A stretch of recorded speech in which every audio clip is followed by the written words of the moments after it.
വാഗ്ദാനം ചെയ്ത കളിഗ്രൗണ്ടുകളൊന്നും ആർക്കും കിട്ടിയിട്ടില്ല. കുണ്ടും കുഴിയും നിറഞ്ഞ റോഡുകൾ 5 വർഷങ്ങൾക്ക് ഇപ്പുറവും അതേ കുണ്ടും കുഴിയായി തന്നെ കിടക്കുന്നുണ്ട്. ഇങ്ങനെ ഒരു അവസരത്തിൽ നമ്മൾ വോട്ട് രേഖപ്പെടുത്തുന്നത് കൊണ്ട് വല്ല കാര്യമുണ്ടോ? അൺഫോർച്ചുനേറ്റ്ലി കാര്യമുണ്ട്. കള്ള വാഗ്ദാനങ്ങൾ നൽകി അധികാരത്തിൽ കയറിയവരെ അടിച്ചിറക്കാനുള്ള അവസരമാണ് എലക്ഷൻ. സ്വന്തം പോക്കറ്റ് നിറക്കാൻ വേണ്ടി കയറിയിരിക്കാനുള്ള സ്ഥലമല്ല അധികാര കസേരകളെന്ന് നേതാക്കളെ ബോധ്യപ്പെടുത്താനുള്ള സമയമാണ് എലക്ഷൻ.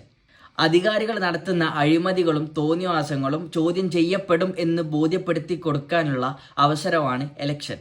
നമ്മൾ അർഹതപ്പെട്ടവർക്ക് വോട്ടുകൾ രേഖപ്പെടുത്തിയിട്ടില്ലെങ്കിൽ ആ സ്ഥാനത്ത് അർഹതയില്ലാത്തവരെ കയറി ഇരിക്കുന്നും അത് ബാധിക്കാൻ പോകുന്നത് നമ്മളെയാണെന്നും അങ്ങനെയാവുമ്പോൾ നമ്മൾ വിചാരിക്കുന്നതിലേറെ പവർ നമ്മുടെ വോട്ടുകൾക്കുണ്ടെന്നും മനസ്സിലാക്കാനുള്ള അവസരമാണ് ഈ എലക്ഷൻ എന്ന് പറയുന്നത്.